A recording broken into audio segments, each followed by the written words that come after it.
They told you she was just a girl, just another missing poster, another face among thousands.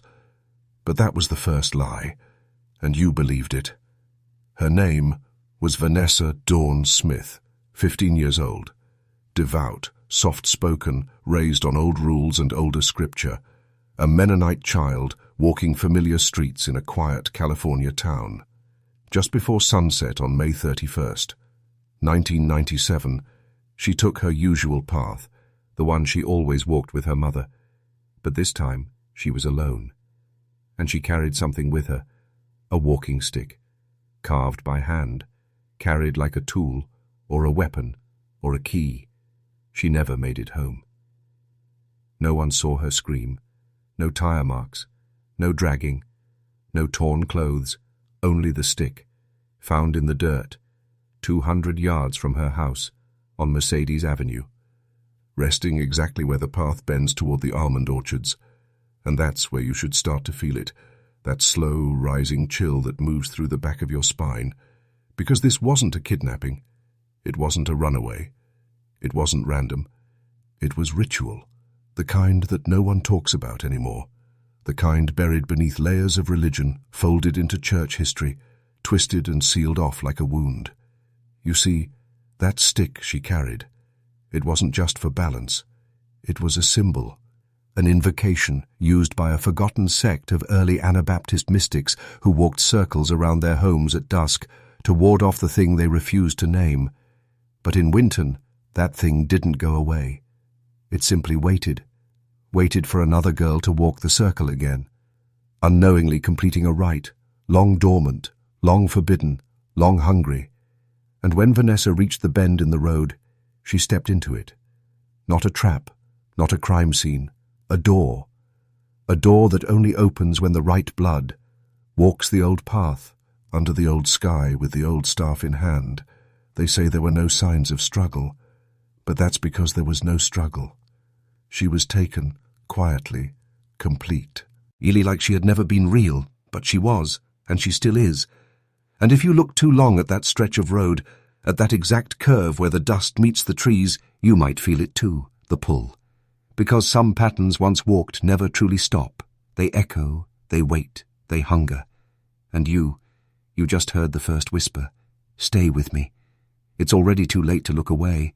And what comes next will make you question whether she disappeared at all, or whether she simply went where they told us never to go.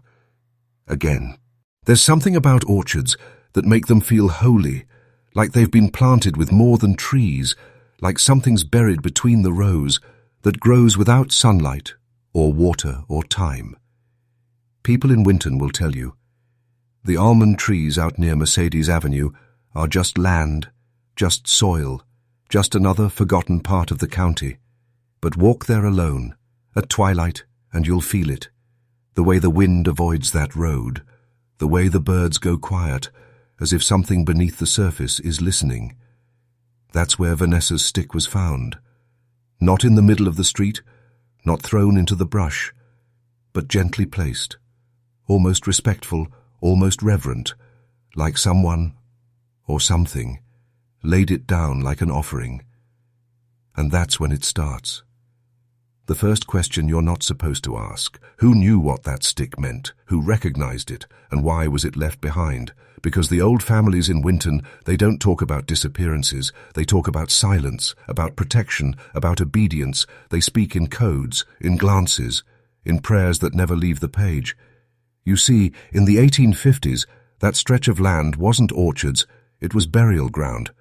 Not for bodies, but for things that couldn't be burned. Things sealed in wooden boxes, with carvings most Mennonites would deny ever using, and every few generations, one child walks the path, without knowing what waits. Vanessa was not the first. You think 15 years old is too young to be chosen, but age doesn't matter to what lives in the soil. It listens, it waits, it remembers the sound of the staff scraping the earth, the echo of footsteps on cracked asphalt, the breath of someone who believes they're alone when they are not. That's the lie. You were never alone out there, not in Winton, not near the orchards, not when the sun drops below the hills. and the light breaks in half. The orchards remember. They remember every footstep, every girl, every offering. Gee, but you were told to forget, and so you did. You called it myth, you called it tragedy, you called it a cold case, but it was none of those things. It was a ritual, and rituals don't end until the pattern is broken or completed. And in 1997 it was completed, again, which means something woke up, and it did not go back to sleep. Stay focused, because the closer we get, the more it can hear us. And you've already stepped into its memory. You're in the orchard now, and there's no turning around. Searched her room. Quiet, ordinary, but wrong in every possible way. A small silver watch, a gift from her mother. She never left without it. Never. She wore it like armor, even to church, even to sleep sometimes. But that night she took it off, and that should have been the first warning, because Vanessa didn't forget things. She didn't make mistakes. She was precise, focused, protective of her routines. Leaving without that watch was not an accident. And there was something else, something smaller, but louder in its silence. She left her purse. It wasn't just a bag. It was her lockbox, her savings, her notes, her safety. She didn't take money, didn't take anything for a long walk, didn't tell anyone where she was going, because deep down she knew she wasn't coming back. And if that doesn't send a shiver down your spine, you're not listening close enough, because when someone breaks a routine, it's either fear or surrender. And Vanessa did not walk out afraid. She walked out prepared. That stick she carried wasn't just habit, it was intention, and maybe she heard something the night before, a whisper, a dream, a call in a voice no one else could hear, because these things don't start suddenly. They unfold, they grow, like mold behind the walls, like a sickness in the bloodline. And Vanessa was part of a line that had been watched for generations, not by the police, not by neighbors, but by something older, something that lives in the gaps between belief, something that reads memory like scripture. When her mother came home, she found everything in place. Nothing broken, nothing missing, just the absence, and the ticking of the watch, still running, still marking time, as if waiting, as if counting down, but not to find her, to open something. Because when she left that watch behind, she wasn't walking away from safety, she was walking into it, into a safety that only the old ones understand, the ones who remembered the ritual, the ones who buried it, then sealed it in silence, until one girl broke the seal and walked the path. You think this is about a child, a missing person, a fluke of fate. It's not.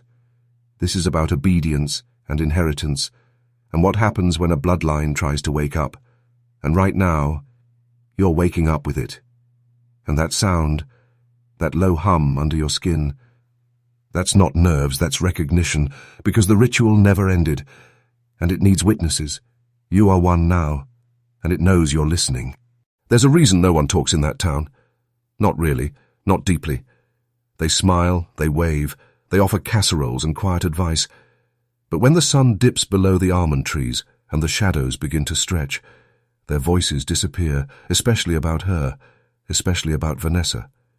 And if you press them, if you ask what really happened, you'll get the same answer, soft, rehearsed, empty. She was such a sweet girl, we just don't know. But they do know. They've always known, because Winton wasn't just a town, it was a refuge, built by quiet people, who left Europe with their secrets still clutched in their hands, not because they were chaste, but because they carried something they couldn't explain, something old, something powerful, something that needed to be hidden.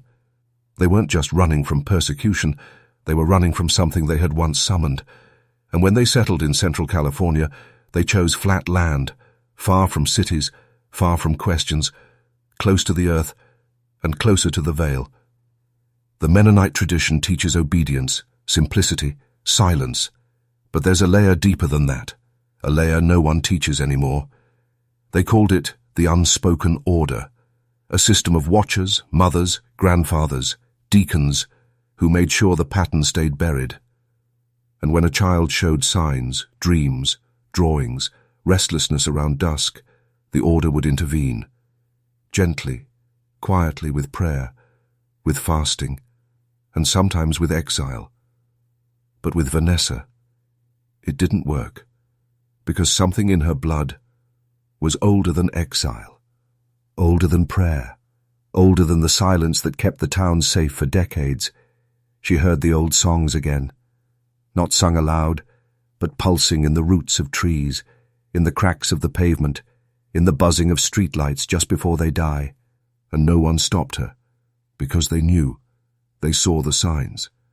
They watched her pick up that stick, and they let her walk out, not because they wanted her gone, but because they were afraid of what would follow if they interfered, afraid the ritual would pass on to them. So they turned away and said nothing, as their silence bought them one more year, one more season, one more harvest. They always knew it would come back, but they hoped it would not be their child, not their bloodline, not their reckoning. But it was, and now it's moving again, through whispers, through stories, through you. And you are hearing what they buried in Winton's soil. The silence was never about peace. It was about fear. But she knew exactly where she was going, not because someone told her, but because something inside her already knew. Vanessa's path that night wasn't random. It wasn't just a walk. It was a map, invisible to most, but carved deep into her instincts, like muscle memory passed down in blood. She turned left where the road dips, paused beneath the power line where the static thickens, crossed at the exact place where the asphalt changes tone, and stepped onto the gravel where the orchard opens like a mouth. Each movement precise, silent, deliberate, like she'd rehearsed it. But no one taught her, no one whispered it in her ear, because this knowledge wasn't spoken. It was inherited, the kind of memory you're born with, but only unlock when the time comes. And for her, it came at 15, that age, that threshold, the moment when innocence burns just hot enough to be noticed by whatever waits beyond the veil. You think a child can't walk into darkness, but that's the lie they feed you, because some children are born already inside it, already carrying pieces of the old world like a virus, like a spark, like a secret. Vanessa wasn't abducted, she was activated. The pattern in Winton isn't just geography, it's spiritual topography. And her feet knew where to go, because her mind had already walked it, in dreams, in fragments, in drawings she tore up before anyone saw them. You can't explain that to police, to search dogs, to neighbors. They look for tracks, for scent, for tire marks. But the real trail, the one she walked, isn't visible under sunlight. It only shows itself to those who carry the mark, and Vanessa carried it. So when she crossed the final threshold, the old ditch where the irrigation line ends, she stopped. Not confused, not afraid, but ready, because that was the place. The same place used by the settlers before her. Same grove where others had stood barefoot and trembling, holding their own walking sticks, singing in tongues no one remembers now. That is where the veil thinned, and something stepped forward, not to harm her, not to take her, but to claim what had already been promised, and she did not resist, because some part of her had been waiting too. The town told the news it was a tragedy, that a sweet girl had vanished, and they called in the sheriffs. They put tape around the orchard, they brought dogs, they handed out flyers, and then they went quiet again, because the investigation was never meant to find her. It was meant to buy time, to buy silence, to bury the real questions beneath the noise of protocol, and behind those uniforms, behind the badges, behind the men in boots with clipboards, was something else, watching, something older than law, older than the state of California, older than the United States itself. It has no name, because it doesn't need one. It exists to preserve the system, to maintain the ritual, to ensure that the balance of silence and sacrifice remains undisturbed. You think when a child goes missing, it's chaos, but not here, not in Winton. Here, it's order. The first officer on the scene didn't record the temperature, didn't mention the position of the walking stick, didn't log the sound the wind was making between the rows. But he did one thing. He made a phone call. Not to the station, but to a private number. No name, no ID, just one ring, and silence. And from that moment, the case changed. The question softened, the urgency evaporated, and the story became what they needed it to be. A sad tale of a girl who simply vanished, but behind closed doors, they were preparing for something else. Because every few decades, the ritual restarts, and it needs to be managed. You think that kind of ancient energy goes unnoticed, but it doesn't. It gets registered, catalogued, classified, and stored under names you'll never read. They don't call it witchcraft. They call it atmospheric anomaly. They don't call it a curse. They call it geospiritual convergence. They don't say possession. They say generational psychological resonance. But the result is the same. Vanessa walked into a place where the rules changed, where the ritual reckoned. Heed out. And the system watched it happen, because the system isn't here to protect you. It's here to keep the old powers. Fed, hidden, and functional. They're not investigating her. They're monitoring her, even now, and they're monitoring you too, because by hearing this, you've stepped into the field. And they'll want to know what you believe now. Stay very still, because what's coming next can't be unlearned. They call it the first disappearance in Winton, but that's a lie. Vanessa Dawn Smith was not the beginning, she was a continuation, because Winton, like so many quiet American towns, is built on the bones of stories. No one dares tell aloud anymore. You see, long before she vanished, others did too. Boys, girls, mostly girls, always young, always quiet, always sensitive in ways that made their parents uneasy. You won't find their names in the local archives because they weren't logged as disappearances. They were logged as wanderings, as drownings, as misplacements, as illnesses that struck the brain and left the body wandering into the night. But listen to the elders, the real ones, the ones who don't make eye contact when you mention the orchard, the ones who stop chewing, stop rocking, stop breathing, just for a moment. When you say the name Vanessa, ask them and you'll see it. The flicker in their pupils, the flicker of recognition, of memory, of fear, because they remember the girl in 1962 who disappeared from the chapel before Sunday service, left her shoes at the altar, and was never seen again. They remember the brother and sister in 1949, found sleeping in the dirt, at the edge of the trees, mouths full of black seeds, eyes wide open, but empty. They remember the silence in 1913, when the orchard first bloomed out of season, and 4 children vanished over 4 weeks, one each Sunday, always after sunset, always barefoot. This has happened before, and each time it begins the same way. A child begins walking differently, begins hearing things, dreaming in symbols, scratching strange shapes into wood. Then they leave something behind. Something personal, something treasured. And then they vanish, without sound, without trace. Because this isn't about the child, it's about the cycle and the energy it feeds. And each time the town obeys, they mourn just enough, they pray just enough, they dig just enough, to say they tried, but they never tell the truth, because the truth would break the spell that protects them. Because if they say it out loud, that something lives under the almond trees, that something old is being fed, then the deal breaks, and the town no longer sleeps. So they stay quiet, and they wait for the next one. And in 1997, it was her. And now, they feel the cycle turning again. And if you're still here, still listening, still breathing slow through your nose, you've already felt it too. The shift the pull, the presence. We're only just beginning. You've heard her name now, Vanessa, but you haven't heard his, because the case before hers wasn't classified as missing. It was classified as voluntary disappearance. But nothing about it was voluntary.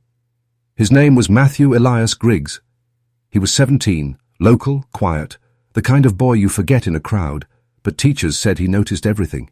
He read the Bible like it was a code, not a book. He didn't draw. He carved symbols into wood, into desks, into the base of his bed frame. His family found the first one in 1992. A perfect circle, broken once, by a forked line. They thought it was a phase. They thought he was just troubled. But one morning, after a night of violent wind, Matthew was gone. The back door was open. No prints, no tracks. His shoes still by the stairs, his jacket still hanging, and on the floor, at the base of the stairs, the same symbol, but burned into the wood. The police searched for 3 weeks. The town searched for 2, and then they stopped. They told his parents he had probably run away, even though he took nothing, left nothing, said nothing, because Matthew's walk, like Vanessa's, was not a mistake. It followed the same path, the same orchard, the same forgotten markers, the same crooked row of trees that tilt like heads, as if bowing towards something just beneath the dirt. The Griggs family moved away. No warning, no goodbye. Gone overnight, and the house sat empty for years. People said it was cursed, that lights flickered at night, that the air felt heavy in the hallways, that the orchard behind it never stopped blooming, even in winter. But the files were sealed, the case was closed, and Matthew was erased, until 5 years later, when Vanessa walked the same path. The circle always returns, always reopens, and when it does, someone always walks into it. What they won't tell you, what they can't admit, is that these disappearances are not isolated. They are part of one body, one organism, one breath that exhales every few years to take someone in, and what it does with them is not death, it's integration, because the orchard grows, and it grows with memory. Each disappearance, each loss, each name becomes part of it. And if you stand near those trees long enough, if you're silent, if you let your pulse slow, you'll feel it, the hum beneath your feet, the breath in the roots, the knowing. Vanessa felt it, Matthew felt it, and now so do you. They want you to think Winton was settled like any other town. Land grants, agriculture, churches, community. But Winton wasn't designed for people. It was designed for containment. The roads aren't random. They form angles, specific angles, 90 degrees where there should be curves, curves where there should be lines, and in the center of it all, a perfect silence. The older maps, the ones drawn before the county was founded, show something else entirely. They show circles, 6 of them, spaced evenly, like points on a wheel, each one tied to a structure, a church, a barn, a house that's no longer standing, a well, a graveyard, and one empty field. But when you overlay those 6 points, when you trace the lines between them, a symbol forms. It's not English, not Latin, not from any modern tongue. It's the old mark, the one scratched into Matthew's bed, the one carved into the handle of Vanessa's walking stick, the one burned into the floorboards, where other children were last seen. They say it's just coincidence, just agriculture, just settlement. But the layout was intentional.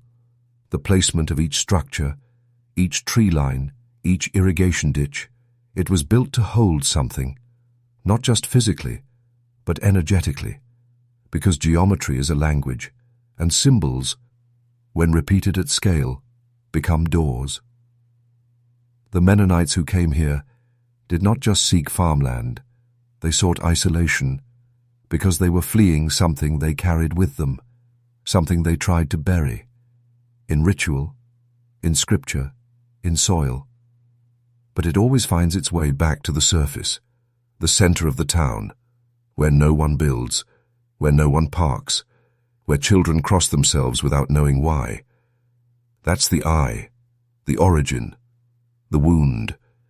And if you walk in a perfect circle around Winton, you'll pass through all 6 points and end where Vanessa ended.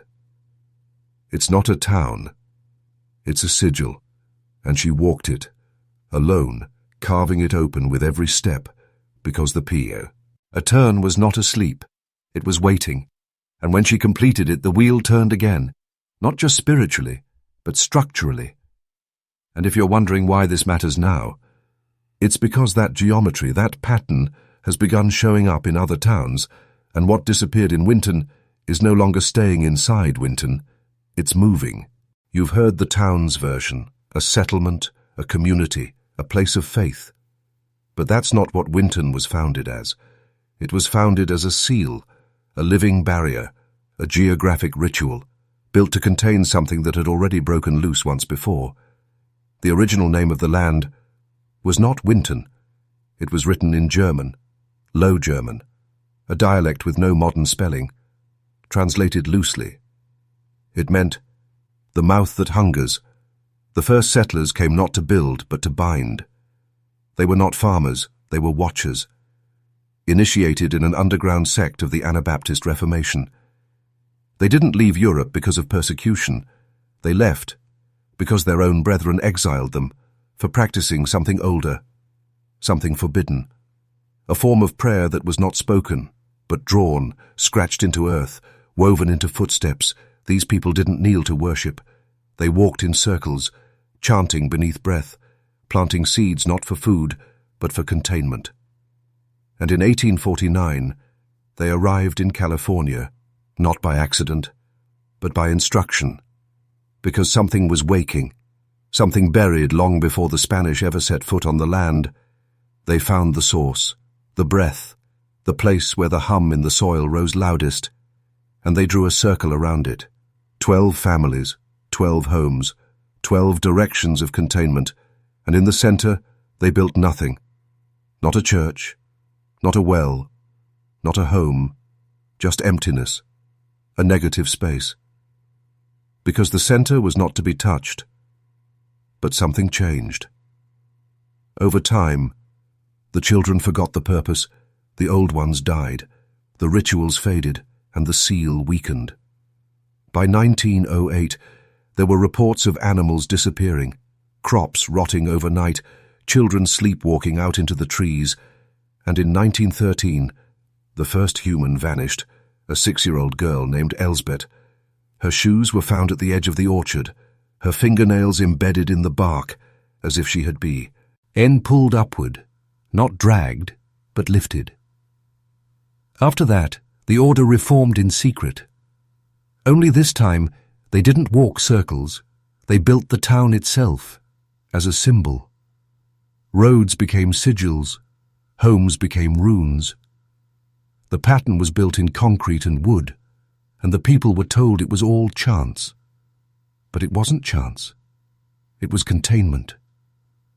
And when Vanessa walked her path, she unknowingly broke the seal. You weren't meant to know this, but now you do, and knowing makes you part of it. They told you. She took a walk. They told you. She had a stick. They told you. It was ordinary, but that was the first lie, because that stick, that long splintered piece of wood, wasn't found. It was left not by her, but by them, not dropped, but placed, like a key returned to the lock. It wasn't a walking stick. It was never used for balance, never used for defense, never carved by her hands. It was old, too old, older than the town, older than the trees. They carbon dated it once. In secret, the lab never got a second sample because it dated, beyond human habitation, beyond the ice age, beyond the reach of reason. The wood was from a species that does not exist. It didn't rot, didn't splinter, didn't absorb moisture, but it pulsed, like it was still growing, still breathing. She didn't carry the stick. It carried her. Her footsteps followed a pattern, unknowingly, unconsciously. Left, right, right. Pause, right, left. Circle, stop. Not a walk, but a ritual. Every night, she traced it. The same route, through dust, through gravel, through dry fields, and the night she vanished, she took one step too far. She completed the path. The stick activated. Something ancient, something patient, something that needed a vessel. When they found the stick, it was standing upright, rooted into the soil, like a tree that never fell. There were no footprints around it, no animal tracks, no drag marks, just wind and silence. The bark was warm. One investigator touched it and collapsed. He never spoke again. The stick was taken, not to evidence, but to a vault, a private archive beneath Fresno, operated by a nameless bureau that doesn't exist on any record. But before they locked it away, they took one photograph. You can't find it, but I've seen it. The shadow cast by the stick did not match the sun. It curved, bent, twisted into something that looked like a doorway, and inside that shadow, you can almost see her hand, reaching back out. They said it was a simple storage room. They said it held old files, retired evidence, things nobody would ask about. But beneath Fresno, there's a room with no lights, no locks, no temperature control, because nothing grows in there and nothing dies. They call it Archive 73, but the number doesn't refer to cataloguing, it refers to the number of people who have entered and never returned to 73 before they sealed the door. Vanessa's stick is there, behind reinforced glass, surrounded by a ring of copper dust, and 16 inverted crucifixes hung upside down in a perfect circle. But it's not the stick that breathes. It's the photo. It lies in a locked drawer, inside a case of lead, wrapped in deer hide, stamped with glyphs not found in any human language. They only open it once a year, and only when the temperature in the room drops by 13 degrees, without warning and without any change in external climate. That's when they say, she's closest. The girl, the walker, Vanessa. But the photo is not a photo anymore. It's changed. What was once a simple image of a stick casting a shadow is now alive. Move your eyes an inch to the left, and the shadow shifts. Bend the light, and the outline of a girl appears, standing beside the stick, but her eyes are gone. And in their place, black spirals, not holes, not emptiness, but spirals, turning inward, forever inward. One man stared too long. They say he walked home, sat down at his desk, and began to draw circles. He never stopped. His walls, his floor, his skin, all circles. When they found him, he'd torn out his eyes, and where his pupils should have been were two perfect spirals, carved in ash. They cremated his body, but the ash refused to burn. Every trace of the photo is locked down, offline, no scans, no backups, no copies, but one frame, one digital snapshot, was intercepted. It surfaced briefly on a closed forum used by former intelligence operatives. That forum has since vanished. The domain, the IP, the server location, wiped from every registry, but a comment remained, burned into the server logs, only 5 words. She never stopped walking back. No signs, no steeple, no cross, just a building that looks older than the town around it. The locals in Winton don't talk about it. Not in daylight, not at funerals, not even when drunk they call it, the place that forgets, because anyone who walks too close forgets where they were going, forgets what time it is, forgets their own name. Just for a moment, long enough to turn back, long enough to avoid what waits inside. But Vanessa didn't turn back. That's where the stick was pointing, according to her grandmother. She told the sheriff, she told the search party, she told anyone who would listen. But nobody ever searched the church, not once. Because the church is not listed on any map, any deed, any parish record, and the land it sits on is not recorded in any county files, it belongs to nothing. And yet it stands, strong, unrotted, untouched by wind or time, Witnesses say the doors never move, not even when storms pass, but every month at exactly 2:03 a.m. On the 11th, the bell rings. One time, loud, long, and wrong, because there is no bell and no mechanism to ring it. Still, the sound moves through the town like a cold thread, pulled through every heart still beating in Winton. Vanessa's name was whispered that night. The night she disappeared, by a man who hadn't spoken in years, an old veteran who lived in a trailer alone. He walked to the edge of town and pointed at the sky. She went in the wrong door, he said, and dropped dead.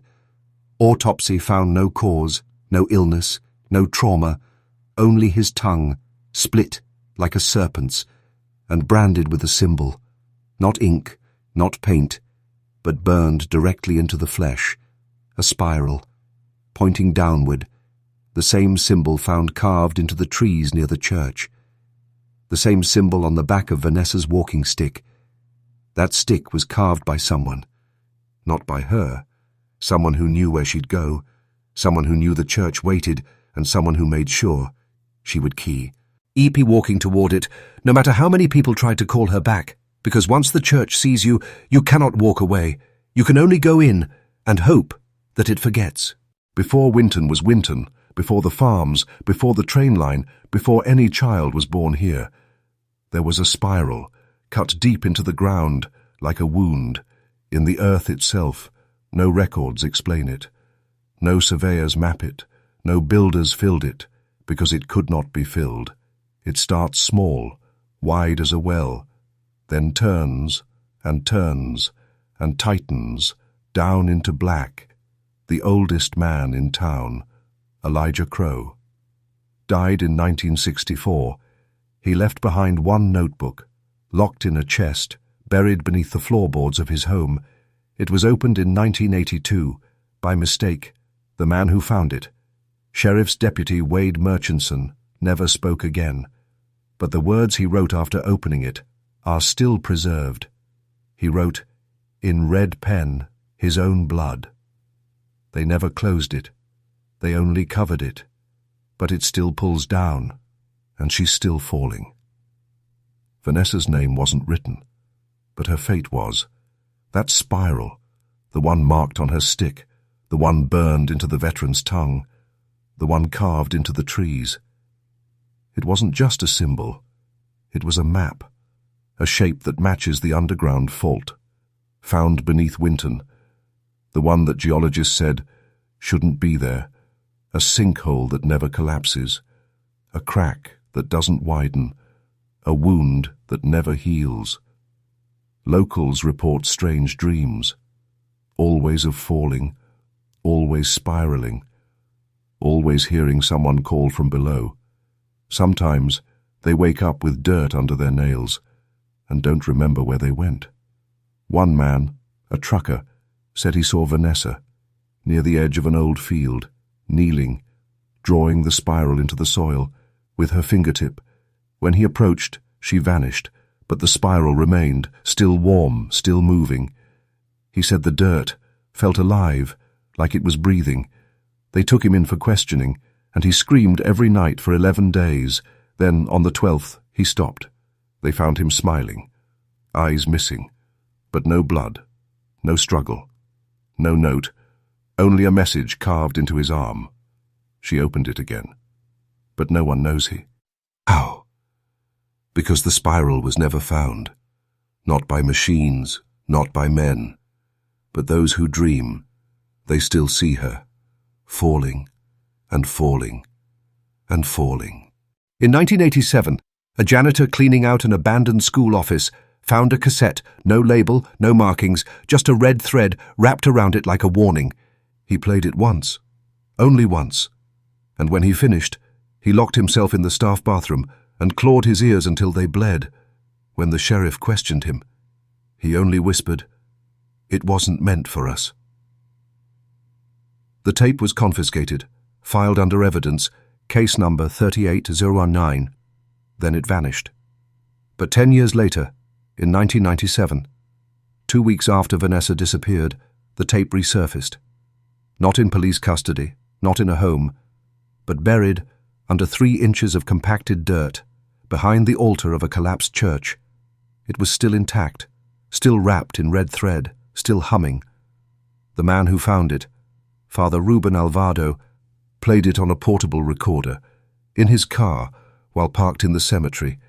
He never made it home. His body was found slumped over the wheel, eyes wide, mouth open. No signs of injury, no trauma, no stroke. Just one thing. His fingernails, all snapped off, like he'd tried to claw something out of the speakers. The recorder was missing, except the tape, still spinning, still playing. They say, if you put your ear close to it, you don't hear voices, you hear breathing. Slow, wet, like something inside lungs that aren't meant to hold air, and beneath the breath, a sound like whispering footsteps. Pacing, always pacing, like someone walking in circles, waiting to be found. A forensic audio expert said the tape had no magnetic code, no waveform, no track, but it was playing, and something in the room with him said his name. Even though he lived alone, he filed a report, then resigned the same night, left a note that read, "Don't press rewind, it always finds its way back." The tape was placed in cold storage, but when the vault was reopened, it was gone. All that remained was the red thread, tied into a spiral, pinned to the wall, still warm, still humming. They thought it was just Vanessa, but they were wrong. 2 weeks after the walk, a woman came forward. She didn't want money, didn't want attention. She just said, I saw her go in, and I saw the other girl. She said it like a confession, like it had been rotting in her throat since 1997. She was a teacher, kind, reliable, never had a reason to lie until she said there was someone else already inside the woods, waiting. Not an adult, not a man, another girl, around 15, wearing the same blue denim jacket as Vanessa, same haircut, same scar above the lip. But her eyes, she said, were all wrong, not frightened, not searching, but calm, patient, like she'd been waiting for Vanessa to arrive. The teacher said, the two of them walked together, disappeared down the path, and never came out. When asked why she never told anyone, she just said, I didn't want to believe it, because if she was real, then I saw something I wasn't supposed to see. The police didn't listen. They thought she was traumatized or unstable. But then, a week later, she was found dead in her home, suffocated by a length of blue denim stuffed down her throat. Her apartment showed no signs of forced entry, no struggle, just a single photograph pinned to her fridge, a girl in a denim jacket, standing next to a younger girl. Same haircut, same scar, same face. But not Vanessa. This girl was marked by something older. Behind them, in the woods, you could barely make out the silhouette of someone tall, wearing antlers, made of bone. And holding something long and wooden in one hand, the image was analyzed, deemed a forgery, but they never found the original photo. They say, sometimes 2 people go missing, but only one was ever meant to be found, and the other waits, wearing your face, until it's time to trade places. The Winton Library had one thing, older than the town itself, a hand-drawn map found in the attic of the old mayor's house, dated 1864, signed only with a symbol. 3 arrows pointing inward. To a black circle, they say it mapped the original founding paths of Winton, before the town was paved, before roads had names, just dirt, trees, and the thing they built the town around. The map showed nothing modern, no farms, no churches, no schools, just the woods, marked with thin ink, and strange warnings written in the margins, warnings like, do not return past the 3rd tree. And she follows the path that remembers her name. But most disturbing, was the shape drawn near the bottom corner. Not a house, not a structure, but a spiral of small squares, like a maze or a trap. Inside that spiral was a name, scratched so violently into the paper it had torn through to the back. Smith. No first name, no initials, just Smith. When the map was discovered in 1974, they stored it away, called it folklore, filed it under local curiosities. But it was rediscovered in 2003. After Vanessa disappeared, a historian researching Winton's oldest properties stumbled on the spiral. He measured it, compared it to satellite images, and realized it matched something very real, a section of land just outside the tree line near where Vanessa's walking stick was found. When he tried to get permission to excavate, the town council refused. No reason given, just a warning. Some ground is not meant to be disturbed, especially if it hasn't moved in over 100 years.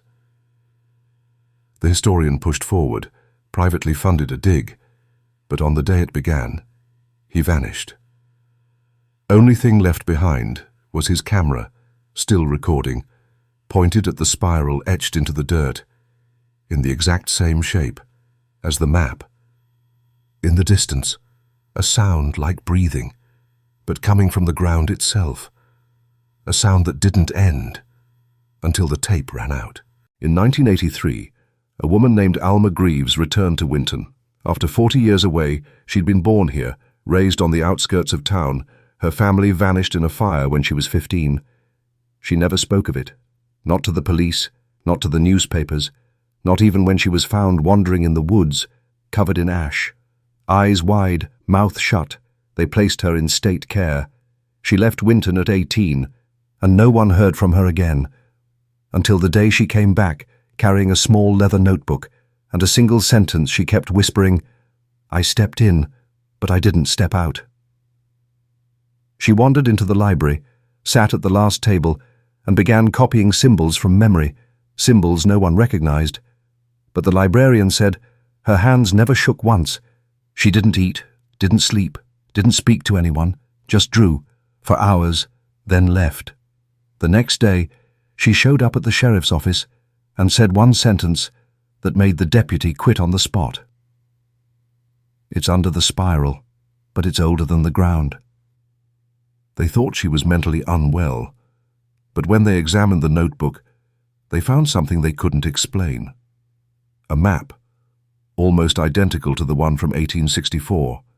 Same spiral, same shape, but hers had an addition, a second spiral, drawn beneath the first, labelled "The Mirror." And beside it, scrawled in thick red ink, were 6 words. "They walk until we forget them." They detained Alma for observation, but that night she vanished from her locked hospital room. Only thing left was a pile of ash in the shape of the spiral. The notebook was sealed, locked in a government archive. No digital copies allowed, no explanation given, but the nurse who cleaned her room kept one torn scrap. It had a warning, written in Alma's handwriting, but backwards, like she'd written it while facing a mirror. "Never speak her name where the ground listens. She never left. She only waits." In 2001, a man named Elijah Corter drove into Winton with a pickup full of gasoline and a Bible that wasn't quite the Bible. He claimed he was sent by the Order of the Ember Line, a group no one had ever heard of.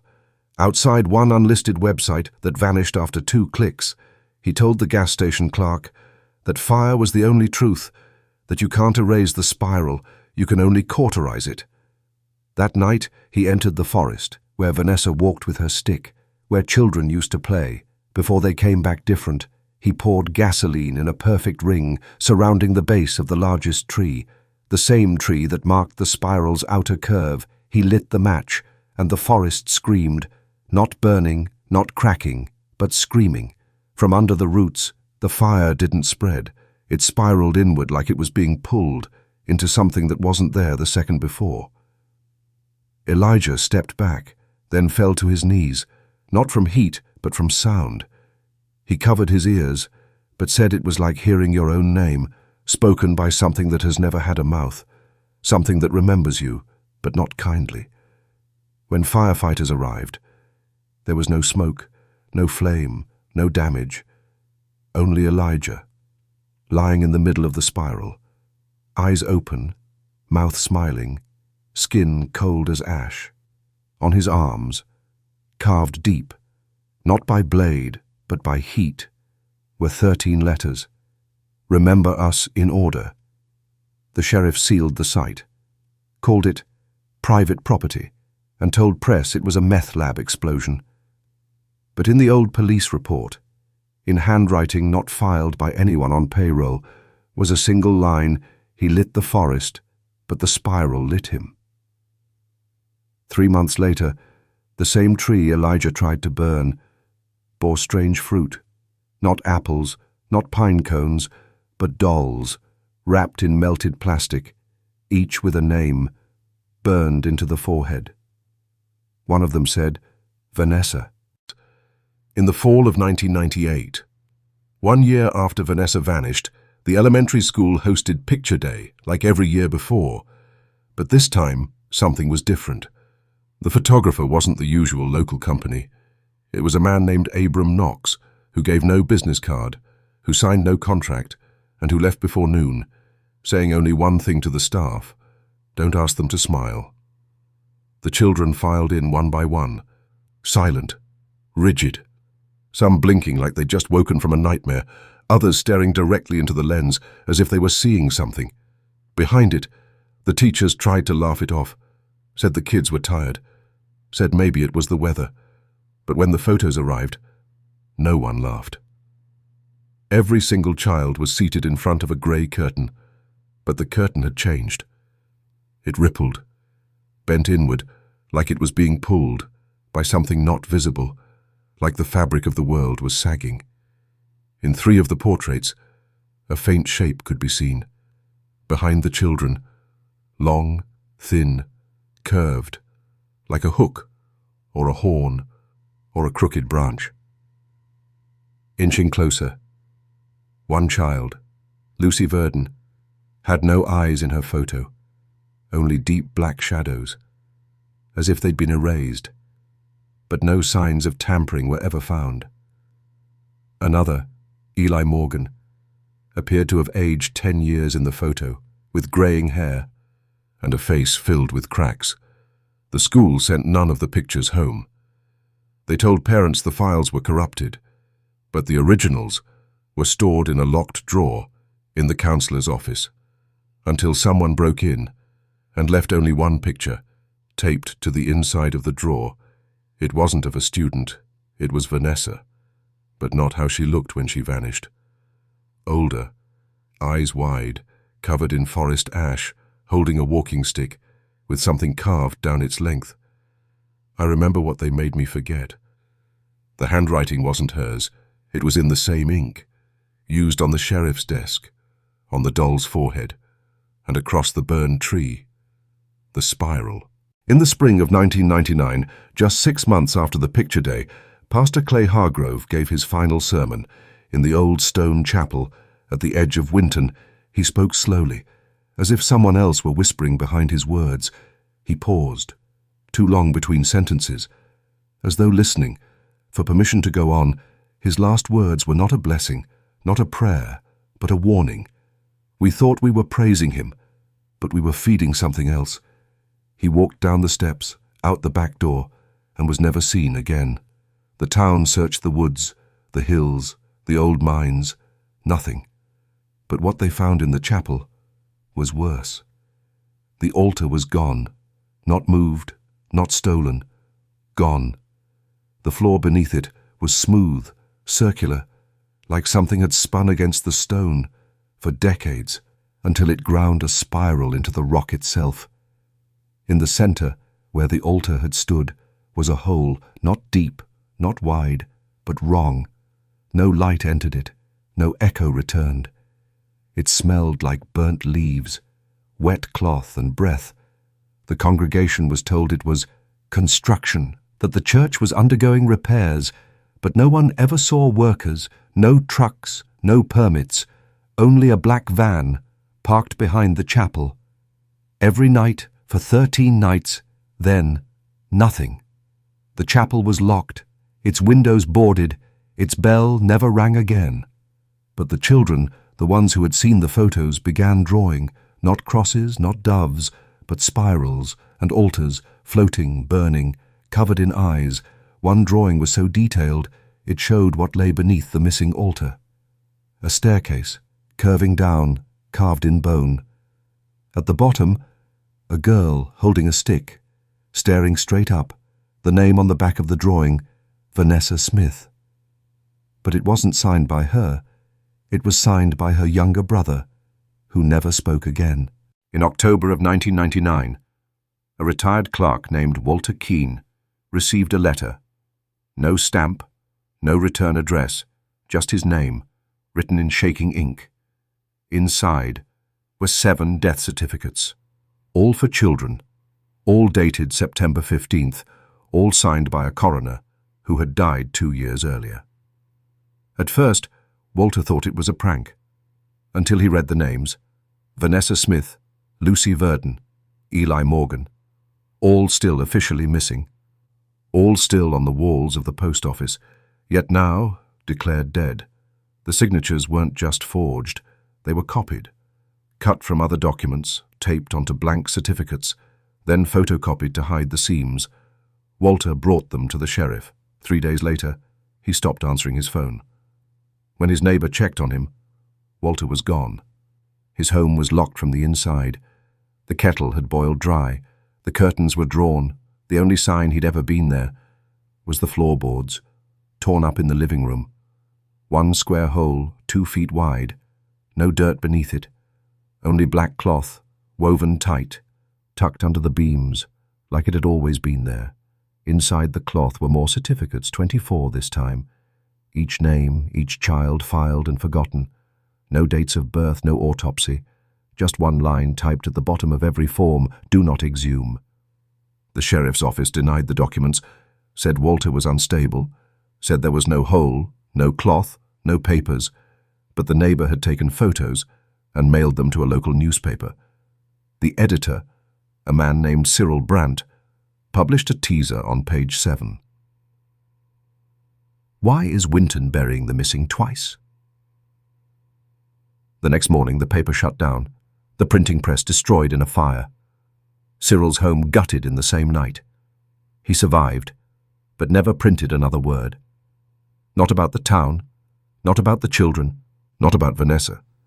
When asked later why he gave up, he simply said, "You can dig up bodies, or you can keep your soul, but not both." It began with a low vibration, barely there, just under the threshold of hearing. The locals thought it was wind, or far-off trucks. But it wasn't. The hum didn't come from above, it came from below, from the roots, from the soil, from the black marrow of the trees. Every night after Vanessa disappeared, the woods by the orchard changed. The air grew thick, even in winter, even when frost turned the fields to iron. Dogs refused to walk past the tree line. Birdsong stopped at dusk, and the old oak in the center of the grove began to bleed. Not sap, but a thick, milky substance that smelled of rust and vinegar. Hunters found it, tried to cut the tree down, but their blades snapped. Every time the town installed cameras, motion lights, sensors, they caught nothing, except the humming, always the humming, never the same rhythm, never the same tone. Some said it sounded like machines, others like breathing. One boy swore it was whispering his name. The forest floor, once mossy and soft, turned black, hard as glass, scorched without flame. No animals crossed it. No insects crawled through it. Nothing lived where the hum touched. And in the dead of night, people claimed, they could see the trees sway in opposite directions against the wind, like they were dancing, like they were following something, deep in the soil. A retired botanist named Merrill Gaines collected bark samples, wrote a paper. She disappeared a week after submitting it. All they found was her coat, folded neatly, hung on a branch that was 12 feet high. The paper never made it to peer review, but one draft was leaked, and in it she wrote, "The trees are not sick, they are singing, and what they're singing to is waking up." The orchard was fenced off, declared unsafe, but people still hear the hum, especially children, especially at night, especially those who wander too close to where Vanessa used to walk. In the center of Winton, behind the old post office, stands a crumbling brick building with boarded windows and a plaque that reads, "Winton Public Library, Est 1911, closed indefinitely." But that's not the strange part. The strange part is that no one remembers when it closed. There was no announcement, no final checkouts, no notice in the paper. One day, it was simply gone. The doors chained, the lights off, the whispers starting. A janitor named Lionel Keyes worked there for over 20 years. He lived alone, took pride in the silence of the stacks, used to say, "The books breathe at night, if you listen close." He disappeared on a Tuesday, but his journal was found. In the break room, still warm, and in the final entry, dated the day he vanished. He wrote, "They told me never to go down the second staircase, but I did. It goes deeper than it should. No mold, no dust, just smooth stone walls and shelves that never end." He wrote of books that weren't in the system, titles in languages that don't exist, pages that turned themselves, covers that pulsed like skin. He wrote of hearing a girl humming near the far wall behind a locked door. He knocked. She stopped. And a voice answered back, not a girl's, not a child's, but something older, hungrier, using her voice, like a mask. The next morning, the staircase was sealed with concrete, the entry logs erased, and the town council unanimously voted to disband all memory of the library basement. Their words, not mine. People who ask too many questions get letters from nowhere, typed, no signature, just one sentence. What's buried stays buried. But at night, if you stand near the boarded windows and the wind dies down, you'll hear books shifting, whispers moving, and the sound of footsteps that stop right behind you. And if you knock 3 times on the bricks, sometimes something knocks back. The Winton Sheriff's Department keeps archives going back to 1920. Crime scenes, mugshots, town parades, church events, and a single envelope labeled Vanessa Smith, 1997. Do not file. Inside were 8 Polaroids taken by Officer Darren Chase. The night she disappeared, 7 of them are ordinary: the walking stick, the dirt path, her shoes placed side by side with care. But the eighth is wrong. It's a blurry photo, taken just before midnight under the dead oak tree near Sullivan's Creek. There's a figure in it, wearing Vanessa's clothes, but the limbs are bent, too long, too thin, and the neck is twisted, as if it's listening to something. Below the soil. Officer Chase quit 2 days later, moved states, never filed a report, but he left a note. On the back of the photo it says, "That thing looked at me through her face and smiled." The photo was stored away, forgotten, until 2009. A junior clerk named Rena Caldwell was digitizing old evidence. She scanned the photos, catalogued them, labeled each one, then called in sick the next morning, never returned.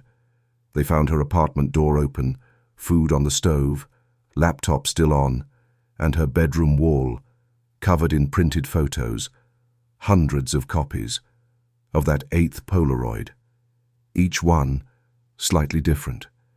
In one, the head tilts further. In another, the mouth is open, too wide. And in the final print, pinned dead center on the wall, the figure is gone. Just the path, the tree, and a set of footprints leading toward the camera. No one knows how the photo changed, but the negatives are gone, and the police won't speak on record. One officer whispered, There were 12 sets of eyes watching from the trees that night, but only one camera, and it blinked. And when new cadets enter the archives, they're told a rule. If a photo changes, don't ask why, just file it, and don't turn around. 2 miles south of where Vanessa disappeared, there's an orchard, dead land now. No trees bear fruit, no birds sing above it. Locals call it the Hollow Rose. But on paper, it was once the Winton Agricultural Nursery, built in 1952, funded by a private grant, underwritten by a corporation that no longer exists. No name, no symbol, just a black triangle on all the documents. The strange thing about the orchard is that no matter how often the gate is chained, it's always found open in the morning, rust peeled back, lock unbroken, just swaying in the wind, like it was never meant to keep anything out, only meant to keep something in. Vanessa's stick was found, just 3 feet beyond that gate. And years later, in 2003, a surveyor named Leon Hatch went out there, mapping water lines for the county. He was found the next day, curled up beside the same gate, teeth clenched, fingernails torn off, muttering the same phrase. "She's still walking, she never stopped, she's still walking." Leon never spoke again, not in any full sentences. He was moved to a facility in Fresno, where he now draws stick figures, over and over, each with a long line extending from their hand. A walking stick. Sometimes he draws the orchard gate, but not with hinges or bars or chain. He draws it with ribs. And a spine, like the gate, was never made of metal, but something alive. Bent into shape, locals say. When the moon is low and the air goes still, you can hear footsteps dragging through the dirt, between the trees, even though the soil's been dry for decades, and sometimes it sounds like the footsteps stop right at the gate and stay there, waiting, listening, for the next girl, with a stick in her hand and no idea what's buried beneath those rows. There was one question no one ever asked because they were too afraid of the answer. When Vanessa vanished, who filed the official report? There was no police urgency, no Amber Alert, no mass search, because officially Vanessa Dawn Smith was never missing. There's no record in the county sheriff's log, no entry in the California Missing Persons database, not until 1999. 2 years after she vanished, when a young deputy named Kyle Reamer found a sealed file.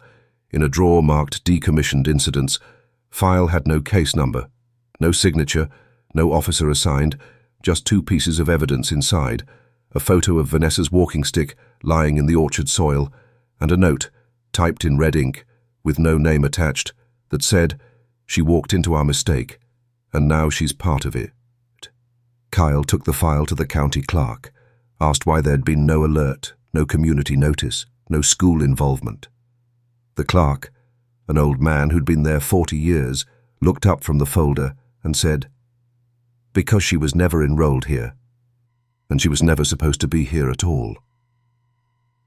The house Vanessa lived in, the one off Hollow Pine Road, wasn't registered as occupied, had no tax records, no utility bills, no school district placement, as if her family lived in a home that didn't legally exist, as if they were never in the system to begin with.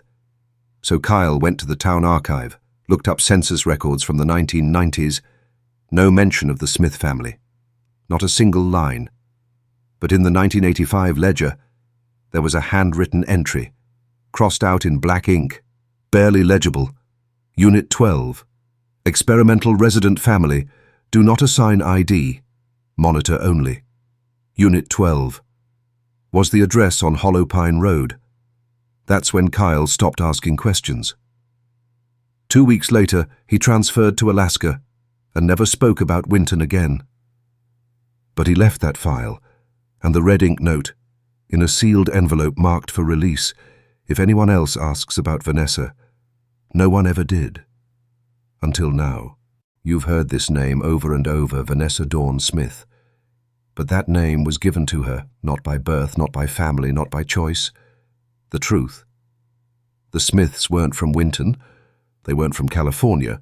They weren't from anywhere, because they were created in 1983, a black site known only as Cedar Gate, operated by a division of the Department of Health. On paper, it was psychiatric research. In reality, it was social engineering, a program designed to raise children outside society, no birth certificates, no state IDs, no memories of the outside world, everything controlled, monitored, tested. 12 families were placed in isolated houses, hidden in forgotten towns.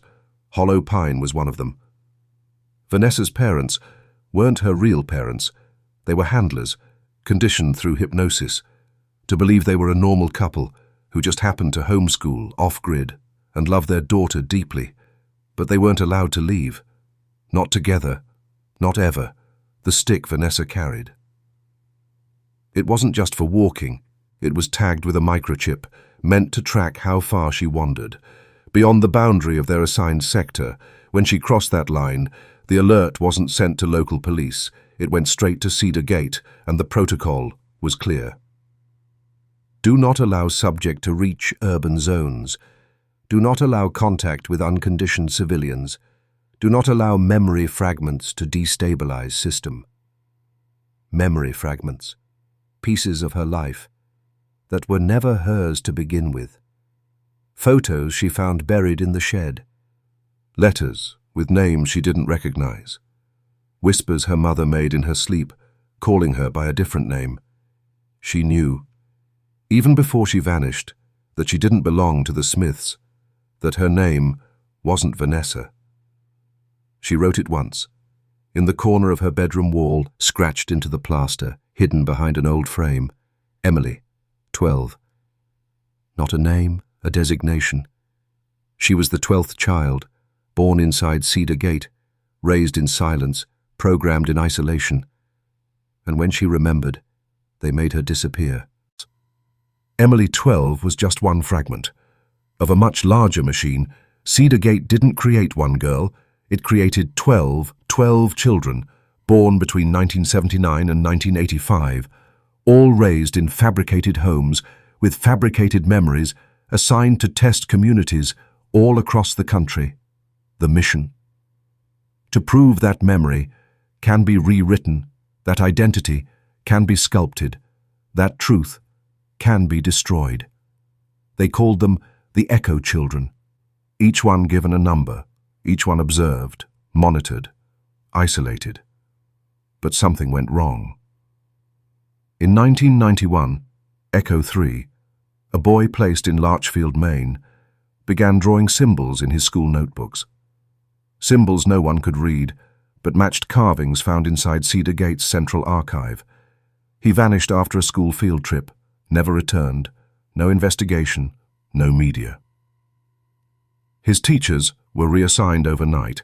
In 1993, Echo 7, a girl placed with a military family in Georgia, started waking up screaming, calling for people who didn't exist, writing diary entries in a language her family didn't understand. When her foster father tried to send her to therapy, he was killed in a car accident. She was relocated within 48 hours, and in 1997, Echo 12, Vanessa Dawn Smith, the last and the most unstable, walked beyond the boundary line. But what happened to the other 9? Some were recovered and recycled back into the program. Some were institutionalized, under new identities. Some are still alive, but don't know who they are. There are whispers that one escaped, fully aware, fully intact, hiding in plain sight, watching the ones who created them, waiting for the right moment to expose it all. Not for justice, not for revenge, but to prove that even engineered minds can dream beyond the code. One name keeps showing up, in archived faxes, redacted reports, whistleblower testimony. Echo 0, the prototype, never listed, never spoken aloud. But every agent at Cedar Gate feared her return. She was the first. She remembers everything, and she's still out there, watching, listening, and now, so are you. She was never alone. You thought it ended with Vanessa. You thought she was the outlier, the anomaly, the glitch in a system designed to erase itself. But she wasn't the first, and she was never the last. They made 12, not born but configured. each placed like seeds into quiet towns, obedient schools, unknowing families, designed to rot under sunlight. They called them the echo children, test units, in a psychological crucible to fracture memory, overwrite truth, rebuild the soul from the ground up. Each echo was assigned a number, a name, a home, a fate, but not all of them stayed asleep. In 1991, Echo 3. A boy placed in Larchfield, Maine, started drawing symbols no one taught him, symbols that matched the ones scorched into the underside of Cedar Gate's lowest vault. He vanished, field trip, no body, no witness, just a teacher who stopped speaking afterward, in 1993. Echo 7, a girl stationed with a military family, woke screaming, night after night, crying out names that weren't human, writing in spiral-bound diaries with characters no one could read. Pages burned themselves from the inside out. Her foster father was dead within a week. No crash marks, no blood, just a vehicle. Idling, empty, lights on in the middle of the road. She was gone before morning, replaced by someone else. Then 1997 Echo 12, Vanessa Dawn Smith. She walked too far, remembered too much, and crossed a threshold that wasn't meant to exist. And now, there's silence in her place, but there were 12. Where are the others? Some are still out there, wearing names that aren't theirs, living lives they were assigned, but feeling that ache, that scratching at the back of the skull where the real story tries to leak through. And one, just one, never forgot. Echo 0, the prototype, the pre-model, the one that wasn't placed but escaped. She wasn't just part of the program, she authored it, then turned against it. She moves through archives, whispers through abandoned phones, appears in surveillance frames that flicker for a fraction of a second, always watching, always one breath behind. And now, so is someone else. Because the moment you heard this story, the circuitry touched you too. You felt it, that hum, that chill, that sense, that maybe your memories aren't yours. Maybe you were never supposed to hear this. But now you have, and Echo 0 knows your name.